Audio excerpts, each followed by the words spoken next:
Oke, Shalom semua. Sekarang mari kita bersama-sama di dalam ibadah kita hari ini. Oleh itu, mari kita sediakan hati kita.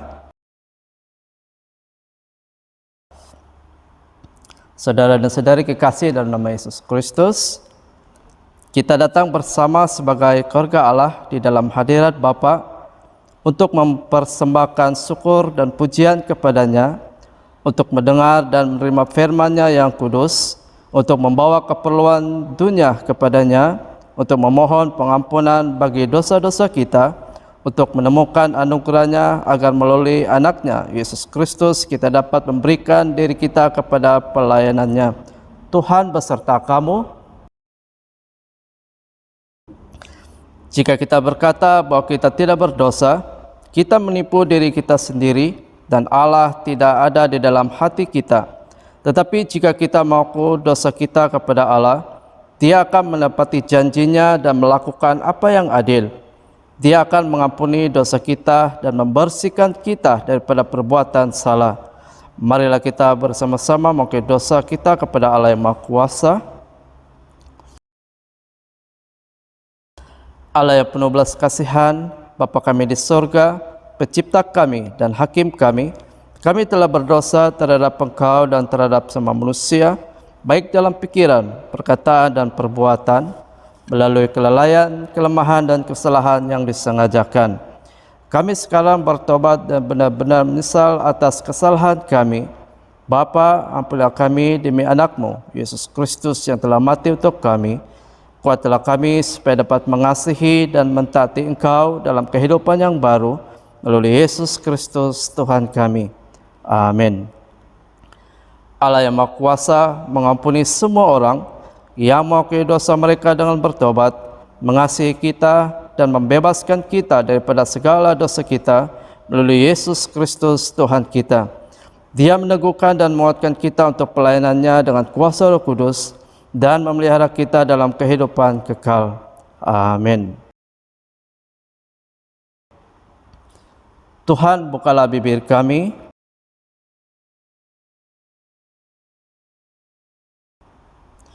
marilah kita menyembah Tuhan.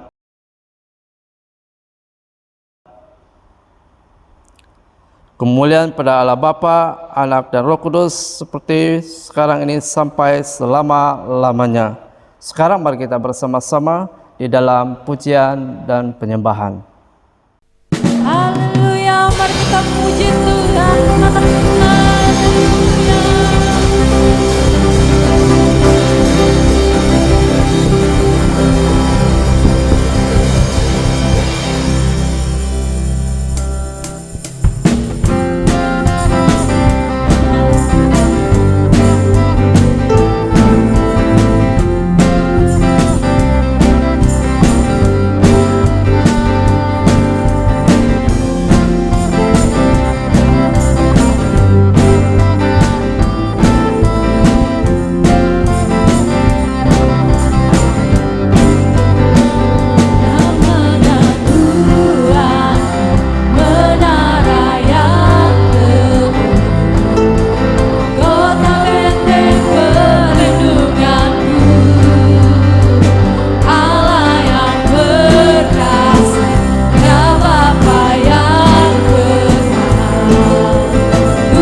Shalom kepada semua jemaat Tuhan.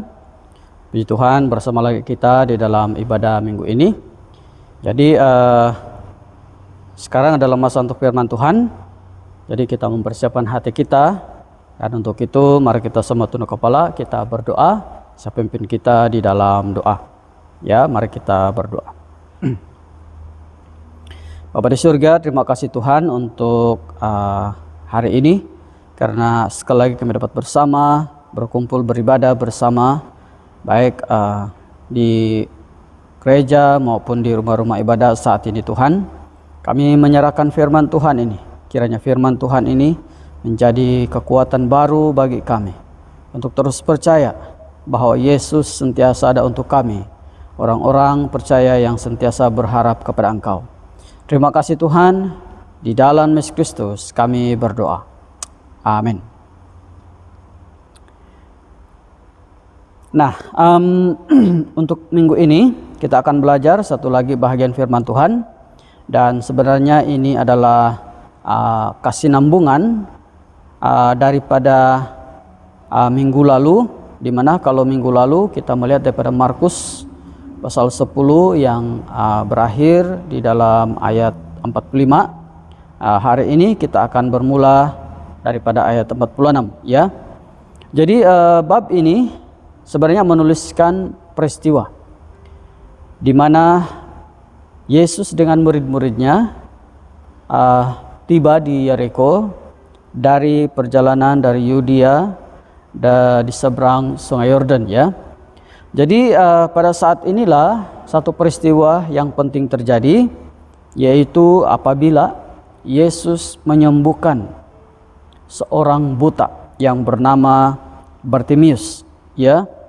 Dan ini merupakan karya atau pekerjaan atau mujizat terakhir, penyembuhan terakhir dalam pelayanan Yesus kepada umum ya. Karena selepas itu dia mulai masuk kepada penyalibannya ya, langkah-langkah bermula daripada ditangkap Getsemani dan sebagainya ya. Jadi sudah pasti dalam perjalanan menuju ya di hujung-hujung dia untuk menepati atau melaksanakan atau menunaikan panggilan Tuhan dalam hidupnya ya. Ini macam kalau kita boleh gambarkan seperti ini, seperti Yesus sekarang menuju ke detik-detik terakhir kepada kematiannya ya. Kamu boleh bayangkan kalau kita berada dalam posisi Yesus, di mana dia mengetahui saatnya sudah sangat hampir ya, seperti kematian itu sudah sangat dekat. Apakah dalam pikiran kita pada masa itu? Nah, saya percaya seluruh keberadaan hati dan pemikiran Yesus adalah fokus kepada perkara ini ya. Sama juga dengan kita ya, bila kita sudah tahu saat-saat kita dalam hal tertentu sudah semakin tiba, contoh bagi yang pelajar exam tidak lama lagi, atau kita ada temu duga, masanya sudah sangat hampir untuk kita punya tarik temu duga tiba, atau kita sudah ada di dalam ruangan menunggu ya, hanya menunggu untuk dipanggil. Kamu boleh bayangkan pada waktu itu di mana hati dan pemikiran kamu. Sudah pasti tidak ada yang lain, hanya kepada perkara tersebut. Tidak ada lagi kiri kanan atau pemikiran yang lain yang ada dalam hati dan pikiran waktu itu, hanya kepada ketibaan waktu yang sedang kita nanti-nantikan. Kalau sesuatu yang baik ya kita tidak sabar menunggunya. Tapi kalau sesuatu yang menyakitkan atau yang mencabar, wah kita pun berdebar-debar, dan kalau mungkin boleh kita mau mengilaknya. Yesus dalam situasi menuju kepada saat-saat kematiannya ya. Tetapi kita perhatikan di sini,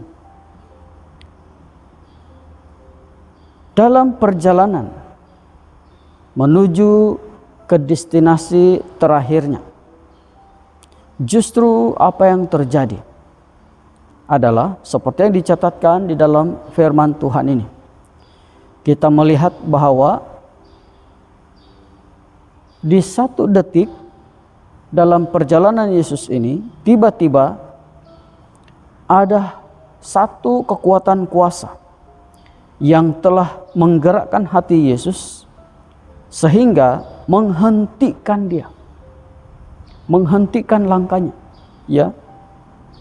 Artinya ada suatu kuasa yang menyebabkan dia harus melepaskan seluruh fokusnya kepada destinasi terakhirnya, hanya semata-mata karena ada sesuatu, dan sesuatu itu yang menghentikan dia ya, menghentikan langkahnya, yaitu apa? Seruan Bartimius. Persoalannya sekarang adalah bagaimana seruan Bartimius begitu berkuasa sehingga mampu menghentikan Yesus. Siapa dan dengan kekuatan apa yang mendasari seruan Bartimius ini? Ya. Jadi dengan tema seruan yang menghentikan Yesus. Berdasarkan kepada Markus pasal 10 ayat 46 sampai 52. Kita akan sama-sama belajar. Apakah rahasia kekuatan seruan Bartimius ini? Yang pertama adalah seruan dari yang terpinggir. Ya, apa maksudnya terpinggir? Apabila benar-benar tiada sesiapa. Maksudnya waktu Bartimius menyeru waktu itu, itu adalah seruan dari orang terpinggir. Karena pada waktu itu dia benar-benar merasa dia tiada sesiapa lagi. Ya. Kalau kita perhatikan dalam Markus 10, kenapa dikatakan dia terpinggir? Dalam Markus 10 ayat 46 mengatakan, lalu tibalah Yesus dan murid-muridnya di Yeriko. Dan ketika Yesus keluar dari Yeriko bersama-sama dengan murid-muridnya dan orang banyak yang berbondong-bondong, ada seorang pengemis yang buta bernama Bartimius, anak Timius, duduk di pinggir jalan. Beberapa penafsir menyebutkan bahwa kebutaan yang dialami oleh Bartimius ini juga dialami oleh ayahnya, sehingga boleh dikatakan penyakit Bartimius ini merupakan penyakit turun-temurun. Ya, itulah gelaran pada waktu itu. Karena bapaknya dikatakan buta, dia pun buta juga. Ya. Jadi artinya dia ini adalah anak yang buta dari seorang ayah yang buta. Jadi bolehkah kita bayangkan situasi Bartimius? Ya. Bagaimana persoalan berat yang dia hadapi? Secara ekonomi dia bergumul dengan kekurangan hingga sampai perlu mengemis. Itu masalah pertama. Dia adalah seorang pengemis. Secara sosial psikologi, ya, dia telah dicop atau dianggap sebagai orang berdosa, tidak suci. Kalau kita melihat dalam Yohanes 9 ayat 1 hingga 2, penyakit-penyakit selalu dihubungkan sebagai akibat daripada dosa. Dan itulah yang dianggap pada waktu itu, termasuklah kepada Bartimius. Jadi tidak heranlah kita melihat ketika orang lain berbondong-bondong mengikut Yesus, dia berada di mana? Di pinggir jalan. Dia benar-benar terpinggir. Dia benar-benar merasa tiada sesiapa lagi untuk dia. Dia dalam keadaan tidak berdaya pada masa itu. Namun meskipun memiliki keterbatasan secara fisik, ya, perhatikan baik-baik, dia tidak putus asa atau mengasihani diri sendiri. Karena dengan mata rohaninya ia dapat melihat kebesaran dan kuasa Tuhan. Maksudnya dalam keadaan terpinggir dan sepertinya tidak mempunyai sesiapa lagi, dia menaruh seluruh pengharapannya kepada Yesus. Dan pengharapannya benar-benar hanya kepada Yesus sahaja, sehingga ini telah menjadi kunci utama yang membangkitkan imannya. Ya, yang telah membangkitkan imannya walaupun orang-orang di sekelilingnya meremehkan dia dan menuding jari kepada dia bahwa dia ini tentulah tidak dapat disembuhkan. Dalam semua anggapan ini, persepsi ini, Bartimius tidak berkecil hati atau menyerah pada keadaan. Waktu itu, karena dia tiada sesiapa, dia merasa terpinggir. pengharapan satu-satunya hanyalah kepada Yesus. Dan ini juga membuatkan dia peka kepada kehadiran Yesus saat Yesus melewatinya, atau saat Yesus melewati tempat itu melalui tempat di mana Bartimeus berada. Bartimeus mengalami lawatan Tuhan karena memiliki pemikiran yang berbeza dengan orang lain pada waktu itu. Jadi apa artinya ini untuk kita? Artinya ketika kita benar-benar bergantung kepada Tuhan, karena kita merasa tiada siapa-siapa lagi dalam hidup kita yang mampu untuk menopang kita, itu adalah saat di mana akan dapat menaikkan level iman kita ke tingkat tertinggi, sehingga akhirnya kuasanya mampu menyentuh hati Tuhan. Setengah orang menganggap atau mengatakan iman seperti ini adalah iman yang mampu menggoncang surga, iman yang mampu membuka tingkap-tingkap surga. Ya, karena ini adalah satu iman yang telah 100% diserahkan sepenuhnya kepada Tuhan. Dan inilah jenis iman daripada Bartimeus ini. Karena dia adalah orang terpinggir yang tiada siapa-siapa lagi dalam hidupnya.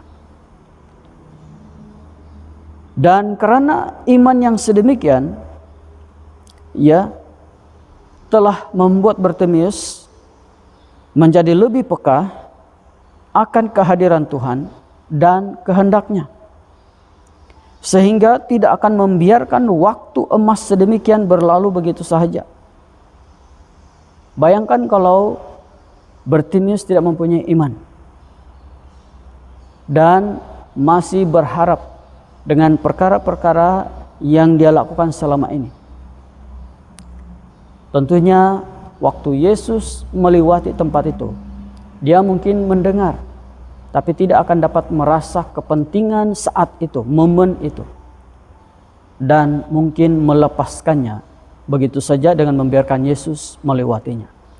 Tapi ini tidak berlaku. Sebaliknya, karena imannya telah 100% untuk Tuhan, maka saat momen Yesus melewati tempat itu, dia telah menangkap momen itu dan seterusnya menggunakan iman itu, momen itu, saat itu, masa itu, untuk mempersembahkan apa yang dia perlukan kepada Tuhan. Malangnya hari ini, ramai orang kadang-kadang terlepas momen penting seperti ini karena berpunca daripada ketidakpekaan. Kenapa tidak peka? Karena iman mereka, penyerahan total mereka kepada Tuhan tidak mencapai kepada satu tahap yang mampu menggerakkan hati Yesus, yang mampu menghentikan langkah Yesus. Sebaliknya, Bartimeus ini karena imannya yang begitu kukuh, maka itu telah mampu menghentikan langkah Yesus semata-mata untuk dia. Kedua, selain daripada seruan terpinggir yang bermaksud apabila kita merasa benar-benar tiada sesiapa, ini juga bermaksud apabila benar-benar bukan sesiapa. Maksudnya di sini adalah apabila kita merasa kita ini bukan sesiapa, bukan juga bilang itu bermaksud yang kita tidak menghargai diri kita, atau kita bukan bermaksud yang kita ini berpikir bahwa kita ini tiada tiada arti apa-apa, ya. Tapi apabila benar-benar bukan sesiapa, ini bermaksud bahwa pada waktu itu sepertinya kita ini setidaknya dalam pandangan orang, ya, tiada sesuatu yang boleh kita sumbangkan kepada mereka atau sebagainya. Dalam Markus 10:47, ketika didengarnya bahwa itu adalah Yesus orang Nazaret, mulailah ia berseru, "Yesus anak Daud, kasihanilah aku." Jadi keadaan dirinya yang benar-benar meletakkan dirinya sebagai bukan sesiapa, terpinggir dan tidak mempunyai nilai atau sumbangan kepada masyarakat, malah mungkin dia justru menjadi beban lagi kepada masyarakat. Ini telah membuat dia benar-benar bahwa dia bukan sesiapa. Jadi bukan saja dia sekarang tiada sesiapa, sekarang dia juga merasa dia bukan sesiapa untuk sesiapa. Karena keadaan dirinya, karena situasi dirinya pada waktu itu. Namun perhatikan bahwa saat dia mendengar Yesus ada di situ, walaupun memang dia tidak dapat melihat, tapi dia mendengar dengan penuh keyakinan, ya, dengan penuh keyakinan dia berseru, "Yesus anak Daud, kasihanilah aku." Perkataan ini sebenarnya bukan perkataan yang biasa-biasa. Karena apabila menyebut Yesus anak Daud, berarti pengemis buta itu mengenali dia sebagai Mesias. Ya, memanglah bahwa kepercayaan bahwa Mesias merupakan keturunan Daud sudah umum di kalangan orang Yahudi pada waktu itu. Ya, tetapi pengetahuan umum Bartimeus ini berbeza dengan kebanyakan orang pada masa itu, berbeza. Jadi maksudnya apabila dia mengatakan Yesus anak Daud, bukan semata-mata dia katakan itu berdasarkan kepada pengetahuan umum pada waktu itu. Dia bukan ikut-ikutan. Ya.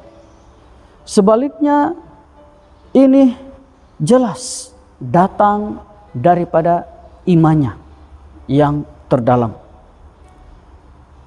Maksudnya di sini sekarang Bartimeus buta secara jasmani, tapi mata rohaninya dapat melihat.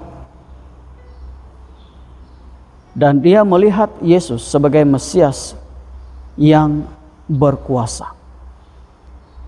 Ya. Dia melihat bahwa Yesus adalah Mesias yang berkuasa. Ingat bahwa ketika diberseru, mengapa dikatakan seruannya berbeza dengan seruan yang juga mungkin diutarakan oleh orang pada masa itu bila mengatakan Yesus anak Daud. Karena pada waktu itu dia tiada sesiapa dan dia bukan sesiapa. Tapi dia cukup berani untuk mengatakan ini kepada Tuhan. Kalau dia tidak percaya bahwa itu adalah Mesias, kalau dia berpikir bahwa Yesus itu adalah sama seperti orang lain, guru-guru agama pada masa itu, mana mungkin dia berani berseru sedemikian? Dengan keadaan dirinya tiada sesiapa, bukan sesiapa. Dia sudah ada pengalaman bagaimana dia dipinggir oleh orang-orang beragama pada waktu itu. Tetapi kenapa dia masih berani? Karena seperti yang sudah dinyatakan tadi, pemahamannya, pengertiannya, bagaimana dia melihat Yesus itu sangat berbeza dengan orang-orang pada masa itu. Dia bercakap, dia berbicara, dia berseru bukan berdasarkan kebiasaan, pengetahuan umum, ucapan-ucapan umum pada waktu itu, tapi berdasarkan daripada iman dan kepercayaan dan penyerahan totalnya kepada Tuhan, bahwa pasti dia adalah Tuhan, pasti dia adalah Mesias. Jadi bila kita berada dalam keadaan bahwa kita bukan sesiapa, apakah kalaulah kita, apakah yang ada di dalam pemikiran kita? Adakah kita berdiam, menyalahkan diri, mengasihani diri, dan lebih teruk lagi menyalahkan Tuhan? Sebagai orang percaya, Kita harus mengerti bahwa kita sangat berharga di mata Tuhan. Ya, ini penting. Persekitaran boleh mengabaikan kita, tetapi bukan Yesus. Sebab dia sangat peduli, dia sangat prihatin, dia sangat mengasihi kita walau dalam keadaan apapun. Ini sangat berkait rapat dengan iman kita. Bartimeus hanya buta dari segi fisik, tapi bukan rohaninya atau imannya. Hal ini kadang-kadang sedikit memalukan bagi setengah orang yang boleh melihat secara jasmani, tapi tidak pernah melihat atau mempercayai Yesus dan kuasanya. Oleh itu, hari ini, kalau kita mau Yesus mendengar kita, ya, perhatikan bagaimana apa yang mendasari seruan kita kepada Tuhan. Adakah itu berdasarkan iman kita yang terdalam, penyerahan kita yang terdalam, atau sebaliknya? Karena Bartimeus telah menunjukkan bahwa saat kita berseru kepada Tuhan dari iman kita yang terdalam, dari hati kita yang terdalam, dari penyerahan kita yang terdalam, itu boleh menghentikan langkah Yesus semata-mata untuk kita. Nah, perkara yang kedua, seruan yang menghentikan Yesus adalah apabila seruan itu datang dari hati yang teguh. Seruan dari hati yang teguh. Apa maksudnya? Maksudnya adalah semakin dihambat, semakin berseru. Dalam Markus 10:48 mengatakan, banyak orang menegurnya supaya diam, namun semakin keras ia berseru, "Anak Daud, kasihanilah aku." Jadi apa yang kita belajar daripada keteguhan hati Bartimeus ini? Kita melihat bahwa ada cabaran kepada Bartimeus. Ada larangan untuk dia berseru. Ya. Tetapi Bartimeus tidak terikut dengan lingkungannya. Pada waktu orang banyak menegur dia dan mungkin merendahkan dia karena pengemis atau menghina karena dia seorang yang buta. Dalam situasi seperti itu, kalau orang lain barangkali boleh saja akhirnya berhenti dan kembali lagi kepada rutinnya, meminta-minta, mengemis. Tetapi Bartimeus memilih untuk tidak mendengar perkataan-perkataan yang tidak membangun di sekitarnya. Sebaliknya, dengan berani terus meletakkan kepercayaannya, walaupun keadaan sekelilingnya tidak mendukungnya. Dia menutup telinga terhadap perkataan yang tidak membangun, yang mana ini merupakan satu keputusan yang dapat kita ambil, yang boleh kita belajar jika kita ingin bertumbuh lebih dalam lagi dalam Kristus, supaya akhirnya kita boleh tampil sebagai pemenang. Karena kalau kita perhatikan, bila kita baca petikan firman Tuhan ini sebenarnya melihat mengenai satu perjuangan, yaitu perjuangan Bartimeus dalam menentang arus. Semakin dia dihambat, semakin dia berseru. Dan ini seharusnya menjadi teladan dan motivasi bagi semua orang, termasuk kita dalam hidup kita, apabila kita berada dalam situasi serupa dalam hidupnya. Dalam perjuangan untuk apapun, melawan kekurangan, kemunduran hidup, melawan sakit penyakit, melawan penolakan atau apa saja yang kita sedang perjuangkan sekarang, apa saja cabaran yang sedang kita hadapi sekarang, bahagian kita, posisi kita adalah maju terus, ya.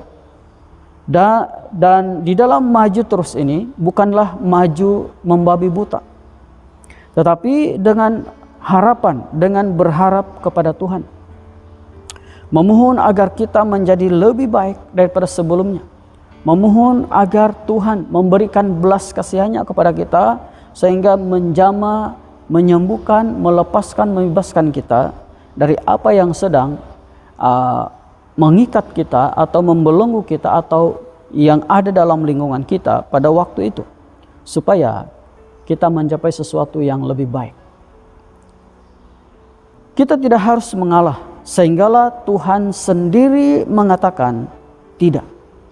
Ya, itu posisi kita. Jangan mengalah, sehinggalah Tuhan sendiri mengatakan tidak. Nah, mengapa? Karena kita tahu ketika Tuhan mengatakan sedemikian, itu berarti Dia ada rencana yang lain untuk kita. Dan sudah pasti rencana itu adalah yang lebih baik, adalah yang terbaik untuk kita.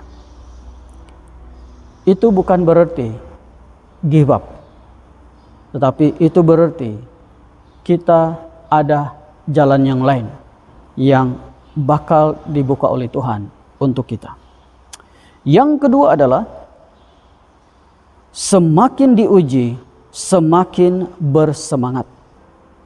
Dalam Markus 10:49-50 mengatakan, lalu Yesus berhenti dan berkata, panggillah dia. Mereka memanggil orang buta itu dan berkata kepadanya, kuatkan hatimu, berdirilah, ia memanggil engkau. Lalu ia menenggalkan jubahnya, ia segera berdiri dan pergi mendapatkan Yesus. Menarik ya. Karena kita melihat semakin diuji, Bartimeus semakin bersemangat berseru kepada Yesus. Karena itulah sebaik saja dimaklumkan bahwa Yesus memanggil dia, dia tidak berlengah-lengah lagi. Dia langsung menyaut panggilan itu, dan itu boleh dilihat melalui tindakannya. Dikatakan di situ Bartimeus langsung menenggalkan jubahnya, segera berdiri, ya, langsung segera dan pergi mendapatkan Yesus. Wah, luar biasa. Dan menenggalkan jubah di sini berarti melepas dan meninggalkannya. Bartimeus adalah seorang pengemis. Kita harus ingat itu. Dan boleh jadi jubah itu adalah satu-satunya harta yang dia ada. Dan itu penting pula itu ya, karena itu adalah sebagian daripada pelindung dirinya. Karena kita tidak tahu bagaimana tempat tidurnya, di mana dia tinggal. Kalau di pinggir jalan saja, cuaca panas, hujan, apa semua bagaimana, itulah satu-satunya yang penting bagi dia, jubah. Karena itulah selimutnya, itulah pakaiannya, itulah yang mungkin pelindungnya pada waktu panas, pada waktu hujan, pada waktu berdebu, dan sebagainya. Jubah ini adalah harta yang penting bagi dia. Namun rupanya perjumpaan dengan Yesus mengubah fokus pikirannya. Dari seorang yang mulanya hanya tahu mengumpul sedekah, meminta sedekah, mengemis, dia kini menyadari bahwa pribadi yang memanggilnya adalah harta sesungguhnya. Jauh lebih penting daripada apa yang dia kumpul, jauh lebih penting daripada jubah yang adalah juga sangat penting selama ini kepadanya. Ketika Bartimeus disembuhkan, nanti kita akan melihat tidak dicatatkan bahwa dia kembali mengambil jubahnya. Tidak. Ya. Sebaliknya apa yang terjadi? Lalu dia mengikuti Yesus dalam perjalanannya. Ya. Jubah yang tertinggal tersebut merupakan simbolik bagaimana dia meninggalkan masa lalunya. Seterusnya menjadi saksi bisu bahwa di sanalah ia bertemu pribadi yang mengubah hidup dan masa depannya. Selain itu, jubah juga berbicara tentang dosa. Nah, kalau kita ambil ini sebagai satu simbolik ya, berbicara tentang dosa atau perbuatan yang lama. Dan Bartimeus bersedia menanggalkan jubahnya yang lama dan menerima jubah baru, yaitu jubah keselamatan yang datang daripada Yesus. Jadi untuk kita belajar bahwa tidak akan terjadi mujizat dalam hidup kita jika kita masih nyaman atau selesa menggunakan manusia kita yang lama. Tidak berani untuk menanggalkan apa yang sepatutnya kita tinggalkan, apa yang sepatutnya kita tanggalkan untuk melangkah ke suatu pembaharuan hidup seperti mana yang kita baca hari ini. Jadi maksudnya kita perlu berani untuk keluar dari lingkungan yang tidak baik.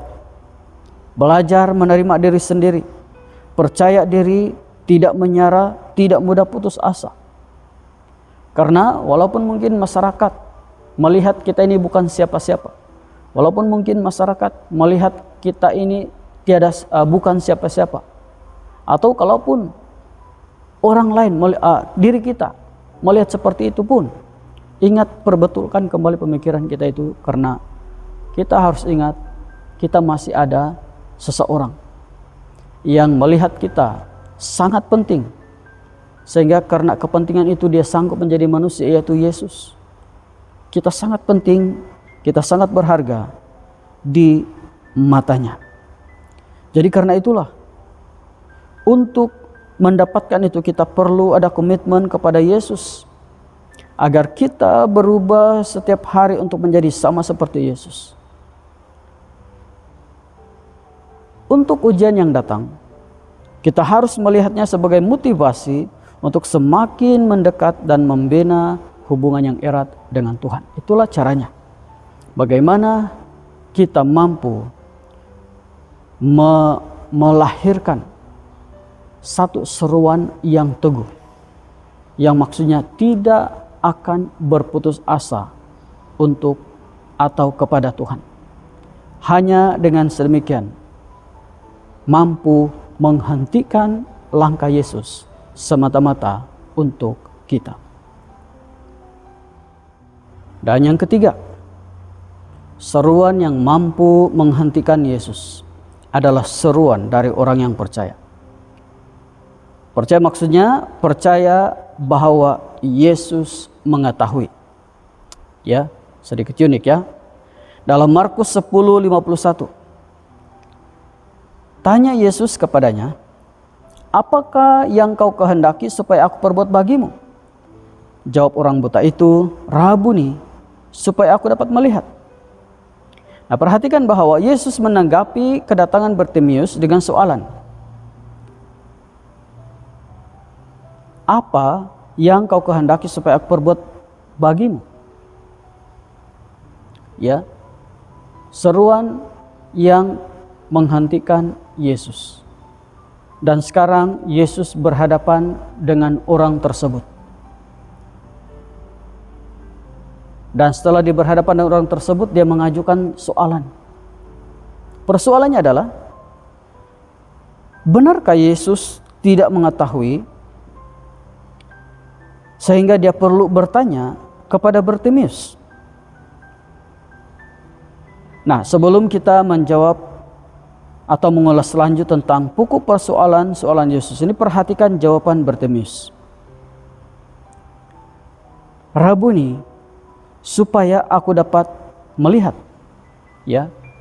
Istilah ini dalam bahasa Aram, Rabuni, juga dipakai oleh Maria Magdalena pada saat kebangkitan Yesus. Ketika Yesus bangkit dan bertemu untuk pertama kalinya dengan Maria Magdalena, dia telah memanggil Yesus sebagai Rabuni. Ya. Di mana maksudnya di sini adalah mengungkapkan rasa hormat yang tinggi, dan bentuk ini diperkuatkan lagi dari rabi dengan menyatukan sampai tingkat tertentu yang akhirnya membawa maksud bahwa dia memanggil Tuhan itu sebagai guru dan Tuhan. Artinya dia tidak menganggap Yesus ini sebagai guru agama atau katalah imam semata-mata, atau orang yang berpengaruh pada masa itu. Dia melihat Yesus ini adalah Tuhan. Wah. Dan ini yang saya selalu mengatakan, bahwa pemikiran iman Bartimeus ini benar-benar berbeza dengan orang-orang pada zamannya. Ya. Karena dia telah melihat jauh ke dalam tentang siapa Yesus ini. Dia telah mengenal jauh tentang siapa Yesus ini berbanding dengan orang lain. Ya. Dan ini sangat penting kepada kekuatan seruannya itu. Inilah sebenarnya yang mendasari kepada kuasa seruannya itu. Ya, karena dia melihat, mengerti dan mempercayai siapa Yesus ini yang sebenarnya. Artinya Bartimeus benar-benar percaya dengan siapa Yesus. Dia mengenal siapa Yesus ini. Panggilan ini bukan mengampu, bukan menjek-jek bilang bahasa kita. Ya, ini adalah panggilan yang lahir, yang terbit, yang datang dari kepercayaan yang tulus, yang ikhlas, yang benar, yang sesungguhnya daripada hatinya. Selain itu kita juga melihat tingkat kedalaman dan kematangan iman Bartimeus ini benar-benar berbeza dengan orang-orang pada zamannya. Apabila dia menjawab soalan Yesus, itu bukan berarti dia pikir yang Yesus tidak tahu keperluannya. Ketika Yesus tanya dia tidak berhenti sekejap. Kenapa lagi Tuhan Yesus tanya ini? Bukankah dia Tuhan? Karena dia tahu Yesus adalah Mesias, anak Daud. Dia sudah tahu tentang itu. Dan dia sudah tahu kalau dia Tuhan, dia maha tahu. Kenapa dia tanya lagi? Adakah itu ada di dalam pemikiran Bartimeus? Tidak ada. Bila Yesus tanya, dia jawab. Ini juga menunjukkan bahwa dia tidak ada persoalan langsung apapun yang Yesus lakukan, perkatakan kepada dia. Ini menggambarkan tentang penyerahan total, kepercayaan total Bartimeus kepada Yesus. Apa saja yang dilakukan oleh Yesus, apa saja yang diperkatakan oleh Yesus, dia terima dan percaya sepenuhnya. Bila Yesus tanya, dia jawab sejujurnya. Ya. Jadi maksudnya di sini adalah bila dia menjawab bukan karena dia pikir Yesus tidak tahu. Sebaliknya ini merupakan satu tindakan dan usaha. Maksudnya Bartimeus bukan hanya berharap bahwa Tuhan melakukannya tanpa perlu kita berusaha. Maksudnya dia harap Yesus melakukannya tanpa perlu dia beritahu karena pikir Yesus sudah tahu. Ya, dia lakukannya karena dia tahu itu adalah satu tindakan iman, itu adalah satu usaha yang menjadi bahagianya. Karena dia tahu ada bahagian manusia, ada bahagian Tuhan. Dan sekarang Tuhan mempertanyakan bahagianya. Apa yang perlu saya buat untuk kamu? Bahagian Bartimeus adalah kasih tahu. Kasih tahu saja, kasih tahu saja. Itu adalah gambaran tentang usaha, gambaran tentang tindakan. Jangan bilang Tuhan tahu dan kita duduk diam-diam. Tuhan tahu juga itu. Kita tunggu sajalah. Kita tunggu sejak Tuhan buat apa yang kita mau. Diam-diam sajalah. Tidak perlu berseru-seru dan sebagainya. Bukan seperti itu. Ada usaha. Itulah sebabnya kita juga mendengar iman tanpa perbuatan itu mati. Maksudnya ini adalah satu tindakan iman. Ya. Dan ini merupakan satu tindakan mengenai pernyataan ketergantungan dan kepercayaan kita sepenuhnya hanya kepada Tuhan. Itu maksudnya. Dan karena itulah Yesus semakin kagum dengan iman kepercayaan Bartimeus kepada dia. Dan mengapa Bartimeus berani memperkatakan ini? Karena yang kedua, dia percaya bahwa Yesus menyembuhkan. Dalam Markus 10:52 mengatakan, lalu kata Yesus kepadanya, pergilah, imanmu telah menyelamatkan engkau. Pada saat itu juga melihatlah ia. Lalu ia mengikuti Yesus dalam perjalanannya.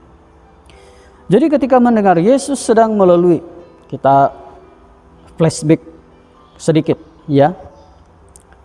Melalui jalan di mana Bartimius berada, dengan segenap kekuatan ia berseru, Yesus anak Daud, kasihanilah aku. Bartimius tahu bahwa inilah saat dan kesempatan baginya bertemu dengan Yesus. Karena itu ia terus berteriak memanggil-manggil Yesus di tengah keramaian, di tengah hambatan, di tengah larangan, di tengah pandangan sinis orang lain. Dan akhirnya teriakannya itu telah menggetarkan hati Yesus untuk bereaksi. Yesus memalingkan wajahnya ke arah Bartimius yang sedang bertindak dengan imannya saat itu. Lalu kata Yesus kepadanya, pergilah, imanmu telah menyelamatkan engkau. Dan pada saat itu kita tahu, dia akhirnya melihat dan seterusnya mengambil keputusan untuk mengikut Yesus. Penyembuhan itu merupakan tanggapan atau akibat terhadap iman Bartimius sebenarnya, yang ditunjukkan oleh kegigihannya untuk terus meminta, oleh pengenalannya akan Yesus sebagai Mesias, yang digambarkan dengan bagaimana dia memanggil Yesus Rabuni.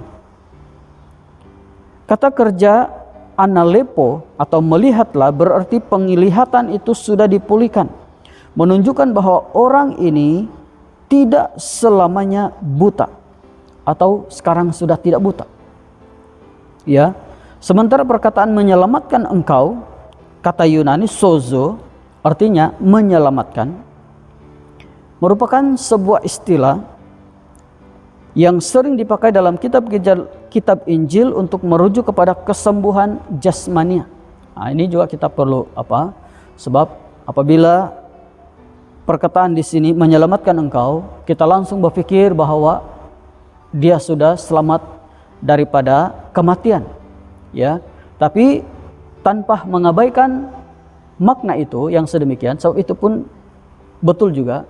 Tapi kalau ikut konteks di sini, ini bercakap mengenai keselamatan, di sini bercakap mengenai penyembuhan jasmani, yaitu daripada matanya buta sekarang melihat. Ya. Jadi maksudnya sekarang kalau kita boleh susun ayat ini, imanmu lah yang membuatkan engkau sembuh. Artinya sebenarnya kalau boleh dikatakan, saya tidak lakukan, boleh dikatakan Yesus, saya tidak lakukan apa-apa sebenarnya. Imanmu itulah yang menyebabkan engkau sembuh. Dia boleh katakan seperti itu ayat-ayat ini sebenarnya. Apabila Yesus mengatakan, imanmu telah menyelamatkan engkau, sebenarnya Yesus bermaksud imanmu lah yang membuatkan engkau sembuh. Dan sudah pastilah bila kita panjangkan kembali ayat ini, iman kepada siapa? Sudah pasti kembali kepada Yesus. Tapi tanpa iman ini pasti tidak akan terjadi apa-apa kepada Bartimius. Artinya Bartimius mempunyai kepercayaan yang sungguh-sungguh bahwa Yesus dapat menyembuhkan. Dan iman inilah yang sebenarnya menyembuhkan Bartimius. Jadi setelah Yesus menyembuhkan Bartimius, dia memilih untuk mengikuti Yesus. Dan ada yang mengatakan bahwa Bartimius ini mengikuti Yesus dalam perjalanan, menandakan bahwa ia bersedia menjadi murid Yesus ketika matanya telah terbuka. Ya. Sementara yang lain mengatakan bahwa Bartimius memilih mengikuti Yesus karena dia tahu bahwa Yesus lebih daripada pembuat mukjizat atau pemberi kesembuhan. Apapun kebenarannya, apa yang jelas adalah sekarang kita tahu bahwa kekuatan seruan Bartimeus ini sehingga mampu menggerakkan hati Yesus terusnya menghentikan langkah Yesus, bukan karena kekuatan suara, bukan karena kekuatan volume teriaknya itu ya. Sebaliknya itu adalah karena kekuatan dan kedalaman iman dan penyerahannya yang total kepada Yesus. Itulah kuncinya. Itulah kuncinya. Jadi sebagai kesimpulan, Bartimeus buta secara jasmani tapi tidak secara rohani. Artinya kita boleh kekurangan apa saja dalam dunia ini dari aspek jasmani, fisik atau apa saja sosioekonomi kita. Kita boleh kekurangan. Tapi jangan rohani kita. Karena kita melihat mata rohani Bartimeus jelas terbuka. Ia dapat melihat Yesus sebagai Mesias yang berkuasa. Iman kepada Tuhan memampukan seseorang melihat segala sesuatu dengan mata rohani yang jernih. Di balik penderitaan yang dialaminya, Bartimeus mampu melihat, mengalami, menyelami, serta memaknai penderitaan itu sebagai sebuah perjalanan hidup yang penuh berarti. Bartimeus mengakhiri pergumulan hidupnya dengan merefleksikan hidupnya dalam terang jawaban Allah sendiri. Dan ini merupakan satu teladan yang sempurna untuk kita dalam hidup ini. Banyak perkara yang kita perlu berseru kepada Tuhan dalam hidup ini. Namun, apa yang mendasari seruan itu? Yaitu doa kita. Nah, seruan ini adalah sebenarnya sama dengan doa kita. Itulah yang paling penting. Apa yang mendasari itulah yang terpenting. Ya. Dan dalam hal ini Bartimeus ini menunjukkan kepada kita bahwa dia benar-benar beriman dan menyerahkan seluruh kepercayaan dan ketergantungannya kepada Yesus 100%. Tiada yang lain. Dia tahu dia bukan sesiapa dan tiada siapa-siapa. Dia hanya ada dirinya dan Yesus satu-satunya yang dia ada. Kepasrahan total inilah yang mempunyai kuasa yang besar sehingga mampu menghentikan apa saja kegiatan Yesus semata-mata untuk mengalihkan seluruh fokusnya dan perhatiannya kepada kita. Dan kita tahu bila seruan kita, doa kita mampu mengalihkan perhatian Yesus kepada kita, mampu mengalihkan fokus, dia berhenti hanya untuk kita. Wah, memikirkannya saja pun sudah menggerunkan. Karena pasti ada sesuatu yang besar, ada sesuatu yang dahsyat pasti akan terjadi.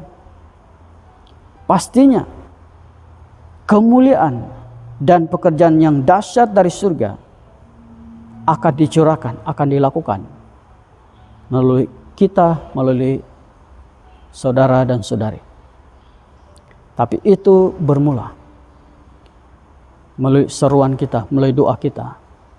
Dan jenis-jenis bagaimana, apa yang mendasari doa-doa itu, seruan-seruan itu adalah antara lain seperti yang telah kita belajar melalui Bartimeus daripada firman Tuhan ini. Jadi semoga kita semua terus berseru, tapi bukan berseru tanpa dasar yang teguh atau tanpa dasar yang benar, tapi berseru sebagaimana Bartimeus telah mengajar kita seruan yang benar dan yang berkenan kepada Tuhan. Semoga Tuhan berkati. Mari kita tunduk kepala, kita berdoa. Bapa di surga, terima kasih Tuhan untuk firman. Terima kasih untuk Bartimeus yang telah mengajar kami bagaimana kami berseru sehingga seruan itu, doa itu mampu mengalihkan, menggerakkan hati Yesus untuk kami. Terima kasih Tuhan untuk firman Tuhan hari ini. Kini firman Tuhan hari ini akan terus menguatkan dan menggerakkan kami untuk terus bersandar penuh kepada Engkau sebagai Tuhan dan kekuatan kami. Terima kasih Tuhan, di dalam Yesus Kristus kami berdoa.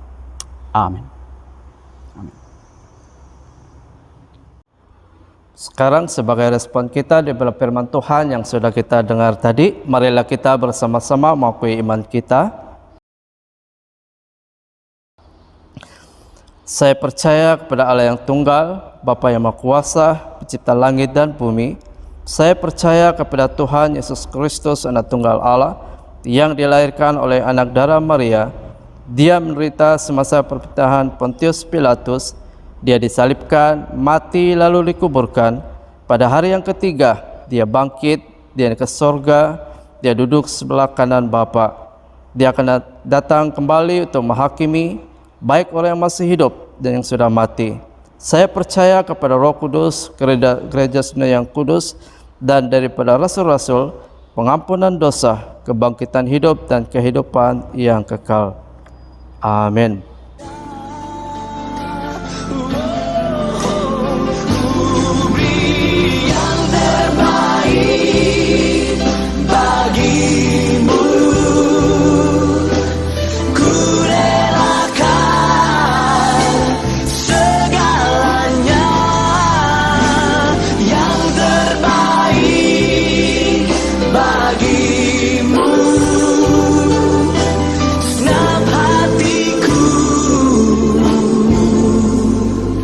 Dan segenap jiwaku.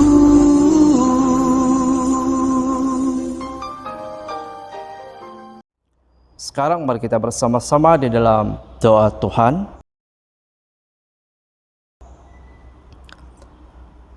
Bapa kami yang di sorga, dikuduskanlah nama-Mu, datanglah kerajaan-Mu, jadilah kehendak-Mu di bumi seperti di sorga.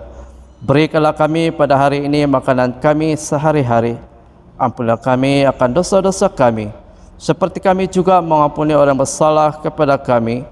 Janganlah membawa kami dalam pencobaan, tetapi lepaskanlah kami daripada yang jahat. Kerana Engkau yang punya kerajaan, kuasa, dan kemuliaan sekarang dan selama-lamanya. Amin. Sekarang marilah kita bersama-sama menerima berkat daripada Tuhan kita Yesus Kristus. Kasih karunia Tuhan kita Yesus dan kasih Allah dan persekutuan Roh Kudus menyertai kita sekalian selama-lamanya. Amin. Sekarang mari kita bersama-sama di dalam lagu kesyukuran. Haleluya.